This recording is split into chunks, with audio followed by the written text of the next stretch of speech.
"I'm careful all the time," she said. "Careful not to be too loud when you're sad. Careful to remind you about things. Careful to make you smile so you don't go back to the floor." The floor. She remembered the floor. Grace. "I don't mind," she said quickly. "I love you, Daddy. Sometimes I want someone to be careful for me." I had no words. I'm a man who works with numbers, with measurements, with concrete things, and in that moment I had absolutely nothing to offer except my arms. So I opened them. She climbed into my lap like she used to when she was 2, and I held her, and I said, "I'm so sorry. I'm so sorry." She patted my arm. She actually patted my arm to comfort me.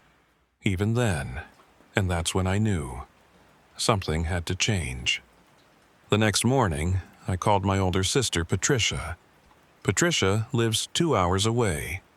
She's practical, direct, and one of those people who tells you exactly what she thinks, whether you want to hear it or not. She'd been offering to help since Emily died. I'd been saying no for 8 months. "I need help," I told her. There was a pause. Then she said, "I'll be there Friday." That simple. That's all it took. Patricia arrived with 3 bags, a casserole, and an opinion about everything in my house.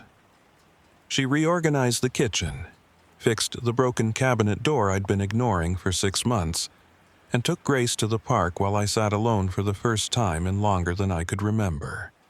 I sat alone, and I let myself grieve. Properly. Fully. In the way I hadn't allowed myself because Grace was always there, and I didn't want to fall apart in front of her. But what I hadn't realized was that trying not to fall apart in front of her had still made her feel every tremor. Children always feel it. They don't need to see the storm to know it's raining. I also did something else that week. Something I'd been resisting. I went to speak to a counselor, a man named Robert, recommended by my doctor. Quiet, thoughtful man. On our first session, he asked me a question that stopped me cold. "James, who takes care of you?" I opened my mouth, closed it. "Your daughter is 6, he said gently. "She should be the one being taken care of." The changes didn't happen overnight. Real change never does. But they happened. I started waking up before Grace instead of after. I started making breakfast, real breakfast, not crackers in a car, before she came downstairs. I started being the one to say, "I've got it handled, you just go play." At first, she didn't believe me. She'd hover near the kitchen, watching me like a little supervisor, making sure I didn't collapse. I'd turn and catch her little face peeking around the corner, and I'd say, "I'm okay, Grace, I promise. Go play." Slowly, she started to let me mean it. And then something happened that I wasn't prepared for. She started acting like a child again. She started making messes, laughing loudly, asking for ridiculous things like dessert before dinner and staying up past bedtime to finish a chapter of a book. She had a phase of about 3 weeks where she became obsessed with collecting rocks and put them in every pocket of every piece of clothing she owned. I found rocks in the washing machine for months. I kept every single one, because those rocks meant she was just a kid again. A messy, loud, wonderful, rock-collecting kid.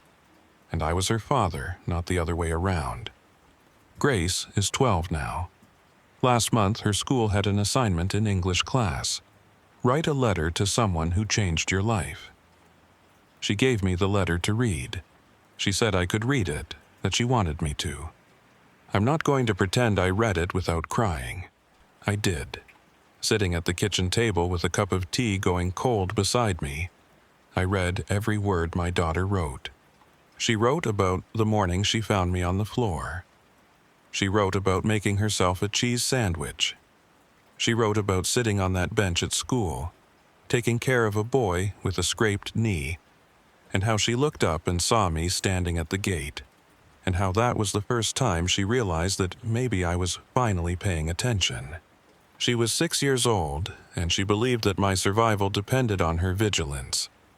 And then she wrote about the night I asked her if she was happy. She said that was the first time she felt like a child again. Not because I had it all figured out, she wrote, "Dad still burns rice sometimes," but because I was trying, and because I stopped needing her to hold me up. She wrote, "My dad taught me that asking for help isn't weakness.